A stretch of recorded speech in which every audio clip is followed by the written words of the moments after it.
Hi kids, it's Mr. Agee here, and we are going to go over our reading lesson for Tuesday, May 26th. You are in your home learning packet, and we're going to be doing this lesson here on adjectives.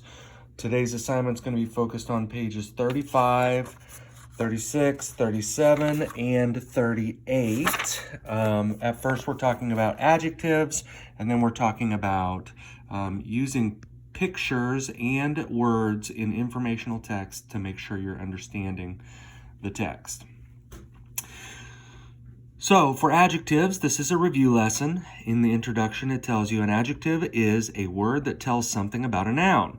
When you write, you can use adjectives to help your readers picture what you are describing. Some adjectives tell what kind. They describe how something looks, feels, sounds, tastes, or smells. In the example below, blue describes the noun ocean. Cold describes water. See the examples here. We've got we swam in the blue ocean. The word blue describes the word ocean. The word blue is an adjective.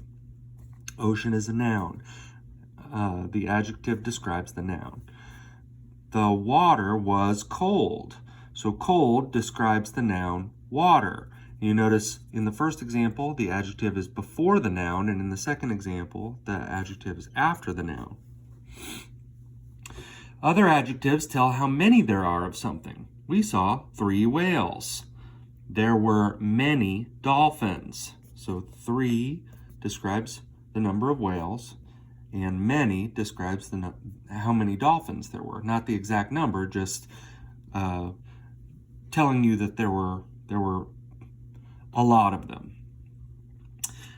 So we've got words that describe what kind: old, calm, bright, damp, noisy, sour, smoky, and words that describe how many: 3, 12, 40, many, several, some. And down here below, you've got your guided practice. You are to underline the adjective or adjectives in each sentence and then draw an arrow from each adjective to the noun that tells about it. So you will be finding that adjective, underlining that adjective, and then drawing an arrow to the noun that it is modifying, that it's describing. The hint they give you is sometimes an adjective comes after the noun it describes. When this happens, other words usually come between the noun and the adjective. Kind of like up here where the water was cold. The word was is between the adjective and the noun that it's describing. And then they give you a multiple choice section here where you choose the word that is an adjective for 1 through 3, and for 4 and 5, it's asking you to describe or to choose the answer that shows what the adjective describes in each sentence. Then for the reading section here, we've got connecting words and pictures in informational text.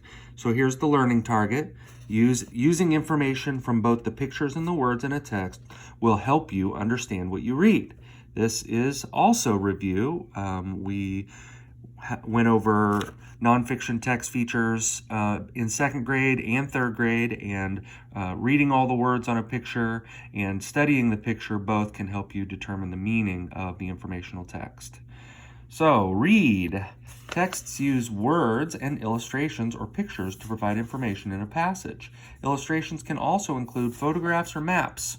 Maps are drawings that show the cities, roads, rivers, and other details of an area. By thinking about both the words and the pictures, you will better understand what you are reading. You can use the information from both the words and the pictures to tell what you've learned. Look at this page. It is from a booklet about campgrounds at Pleasant Lake. What do you learn from both the words and the map?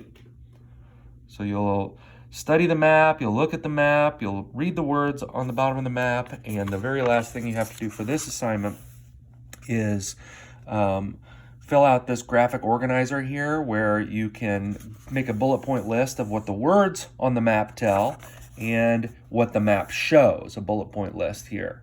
Now, that list there will help you kind of put together all the information that's given in this particular short informational text. At the very end, it asks you to do a little academic talk, and it asks you to talk with a partner. That could be your mom or your dad or a sibling. What do you learn from the words that was not on the map? What details did you learn from the map that were not in the words? And it asks you to use these words, illustrations and maps, in your conversation. As usual, if you have any trouble with this assignment, give me a text or a call and we can work it out.